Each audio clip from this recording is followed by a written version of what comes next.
the time of Sati onwards, there's a peculiar thing and something new in our history altogether.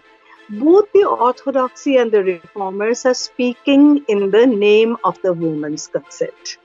Okay, so the orthodoxy is saying she burns herself out of her own will and pleasure, whereas Ram Mohan Roy is saying no, she is through a horrendous sort of violence, she is tied up and put under logs of wood and so on, and then she's burnt. There is no question of consent. I don't think it has any easy resolution, because it could be that many widows wanted to commit suicide and burn themselves alive.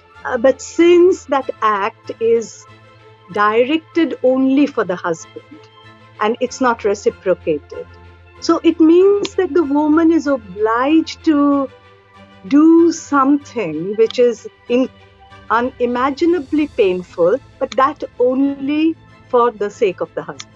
So it makes the husband absolutely supreme for the woman.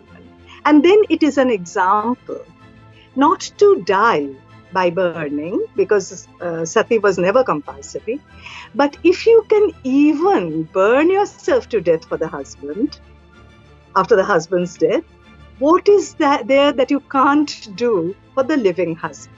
So even if she consents, even if she insists, do we endorse that or not?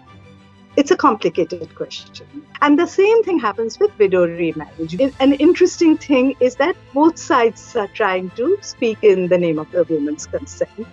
And the woman's consent can't ever be one thing. And we saw that once again in Sabarimala.